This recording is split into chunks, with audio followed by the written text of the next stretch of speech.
بسم اللہ الرحمن الرحیم۔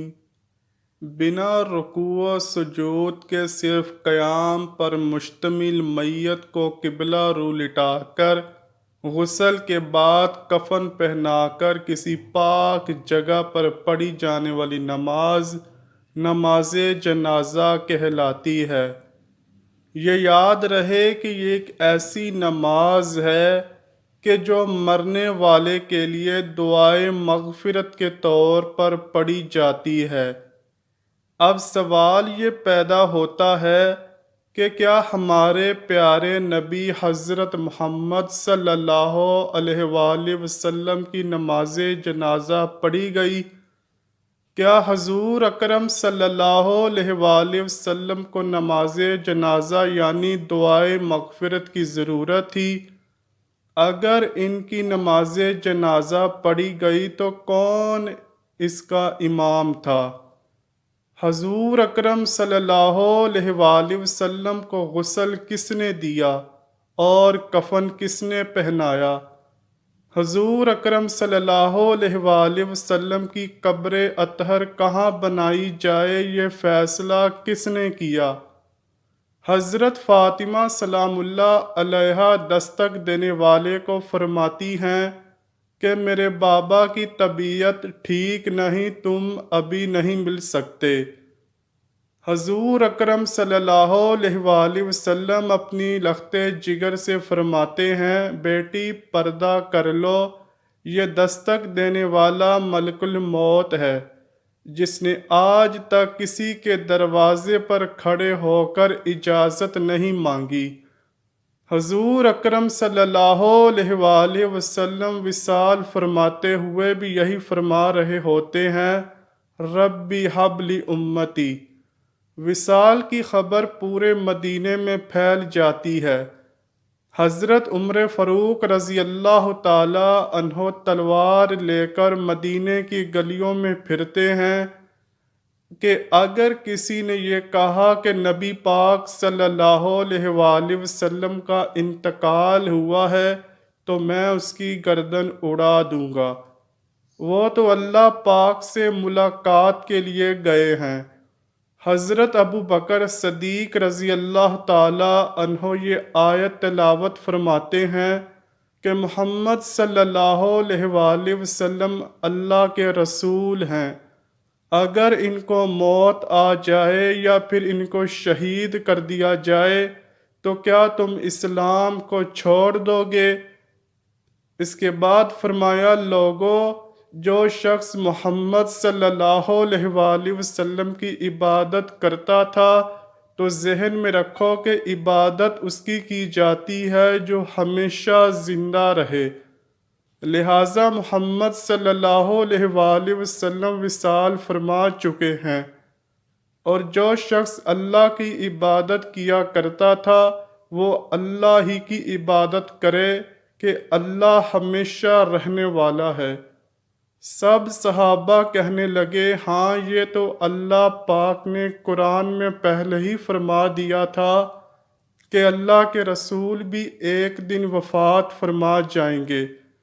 پھر حضور اکرم صلی اللہ علیہ وآلہ وسلم کی تجہیز و تکفین کا موقع آیا تو حضرت علی رضی اللہ تعالی عنہ گھر کے دروازے پر موجود تھے، اور حضرت اسامہ بن زید اور حضرت فضل بن عباس نے کپڑا لگا کر پردہ بنایا۔ پھر اوس ابن خولی انصاری صحابی کو اندر بلا لیا، جو گھڑے بھر بھر کر لاتے رہے اور پانی دیتے رہے۔ اس کے بعد حضرت علی رضی اللہ تعالی عنہ نے اپنے ہاتھ پر کپڑا لپیٹا اور اپنے ہاتھ سے حضور اکرم صلی اللہ علیہ وآلہ وسلم کی قمیض کے اندر جسم اقدس کو مسلتے رہے، اور پھر فضل بن عباس اور قاسم بن عباس، حضرت عباس رضی اللہ تعالی عنہ کے دونوں بیٹے پانی انڈیلتے رہے۔ لہٰذا حضور اکرم صلی اللہ علیہ وآلہ وسلم کو غسل دیا گیا، اور یہی دونوں حضرات حضور اکرم صلی اللہ علیہ وآلہ وسلم کی کروٹیں بھی بدلتے رہے تاکہ جسم اطہر پر پانی اچھی طرح چلا جائے۔ پھر 3 سفید کپڑے لائے گئے۔ حضور اکرم صلی اللہ علیہ وآلہ وسلم کو 3 سفید کپڑوں میں کفن دیا گیا، جیسا کہ آج کل ہمارے دور میں دیا جاتا ہے۔ وفات سے کچھ عرصہ پہلے حضرت انس رضی اللہ تعالی عنہ نے عرض کیا، یا رسول اللہ صلی اللہ علیہ وآلہ وسلم، جب آپ کی وفات ہو جائے تو آپ کو کون غسل دے گا؟ حضور اکرم صلی اللہ علیہ وآلہ وسلم نے فرمایا، میرے اہل بیت۔ یہ وہ اہل بیت تھے جو اسی گھر میں موجود تھے۔ پھر عرض کیا، آپ کو قبر میں کون اتارے؟ فرمایا، میرے اہل بیت۔ عرض کیا، جنازہ کون پڑھے؟ اس پر حضور اکرم صلی اللہ علیہ وآلہ وسلم کی آنکھوں سے آنسو آ گئے۔ فرمایا، جب میری وفات ہو جائے تو جگہ خالی چھوڑ دینا، سب سے پہلے اللہ مجھ پر رحمت فرمائے گا۔ یہ اشارہ تھا کہ جنازے میں درود شریف پڑھنا ہے، نبی کے لیے مغفرت کی دعا ہو سکتی ہے بھلا؟ پھر فرمایا، جبرائیل امین آئیں گے، وہ میرے لیے دعا کریں گے۔ پھر میرے اہل بیت آ جائیں، سارے مرد آ جائیں، وہ دعا کریں۔ پھر اس کے بعد ان کی عورتیں اور بچے آ جائیں، پھر غلام آ جائیں، اس طرح پھر مہاجرین آ جائیں، اور اس کے مرد، پھر بعد میں ان کی عورتیں اور بچے۔ اسی طرح فرمایا کہ انصار آ جائیں اور ان کے مرد پہلے، پھر عورتیں اور پھر بچے، اور آخر میں غلام۔ اس طرح حضور اکرم صلی اللہ علیہ وآلہ وسلم کے جنازے پر درود سلام پڑھا گیا۔ اسی طرح حضور اکرم صلی اللہ علیہ وآلہ وسلم کی قبر کھودنے کا موقع آیا تو اس میں لوگوں میں اختلاف تھا کہ حضور اکرم صلی اللہ علیہ وآلہ وسلم کی قبر کہاں کھودی جائے۔ اتنے میں حضرت ابو بکر صدیق رضی اللہ تعالی عنہ منبر پر تشریف لائے اور کہا، میں نے رسول اللہ صلی اللہ علیہ وآلہ وسلم سے سنا تھا کہ جہاں میری وفات ہو مجھے وہاں ہی دفن کیا جائے۔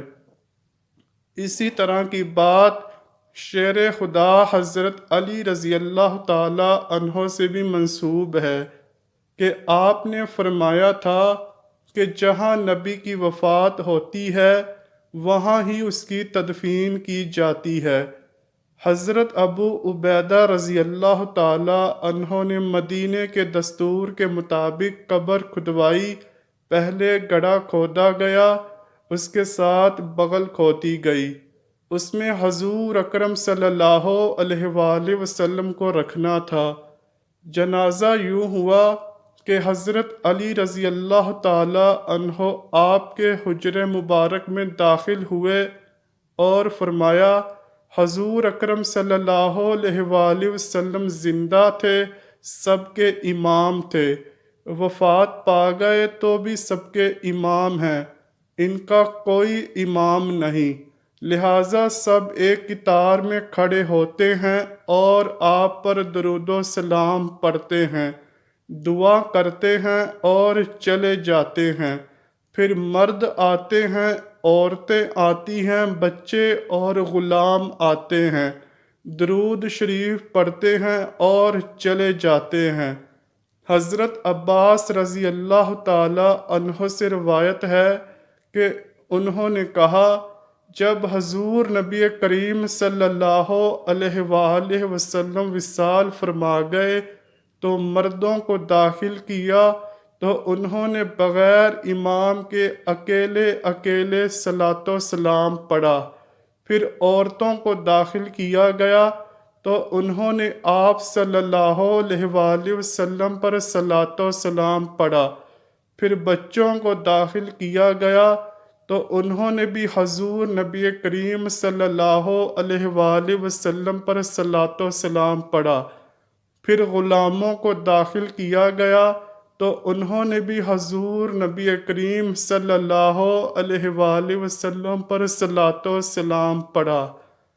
اکیلے اکیلے کسی نے آپ صلی اللہ علیہ وآلہ وسلم کی امامت نہ کروائی، اس لیے اللہ اور اس کے فرشتے ازل سے حضور نبی کریم صلی اللہ علیہ وآلہ وسلم پر درود و سلام بھیج رہے ہیں۔ اسی طرح آپ صلی اللہ علیہ وآلہ وسلم کے مبارک جنازہ پر بھی آپ صلی اللہ علیہ وآلہ وسلم پر درود و سلام ہی بھیجا گیا۔ اسی طرح پیر کا دن، منگل کا دن رات کو کسی وقت حضور اکرم صلی اللہ علیہ وآلہ وسلم کا جنازہ مکمل ہوا۔ فرماتے ہیں کہ 32 گھنٹے لگ گئے، جگہ کی قلت کی وجہ سے، اور صحابہ کرام کے پاؤں تلے زمین کھسک چکی تھی۔ اور جب یہ سلسلہ مکمل ہوا تو حضرت علی رضی اللہ تعالی عنہ نے حضرت عبد الرحمن بن عوف رضی اللہ تعالی عنہ، حضرت اسامہ رضی اللہ تعالی عنہ اور ایک غلام نے مل کر قبر اطہر میں جسم اطہر کو اتارا۔ اللہ پاک سے دعا ہے کہ ہمیں نبی کریم صلی اللہ علیہ وآلہ وسلم کے پیارے روضہ مبارک کی زیارت نصیب فرمائے۔ اے اللہ پاک، مجھے اور اس ویڈیو کو دیکھنے والے تمام لوگوں کو اپنے اور اپنے پیارے نبی صلی اللہ علیہ وآلہ وسلم کے گھر کا جلد از جلد مہمان بنا لے اور ہمارے سارے کاموں کو آسان فرما دے۔ کمنٹ سیکشن میں آمین لکھنا مت بھولیے گا۔ نہ جانے کس کی دعا قبول ہو اور ہمیں بھی مدینہ پاک میں حاضری کا موقع مل جائے۔ امید کرتا ہوں آپ کو ویڈیو ضرور پسند آئی ہوگی۔ اگر ویڈیو پسند آئی ہے تو ویڈیو کو لائک کیجئے، شیئر کیجئے اور چینل کو لازمی سبسکرائب کیجئے۔ کمنٹ سیکشن میں اپنی رائے کا اظہار بھی ضرور کیجئے۔ ملتے ہیں اگلی ویڈیو میں، تب تک کے لیے اللہ حافظ۔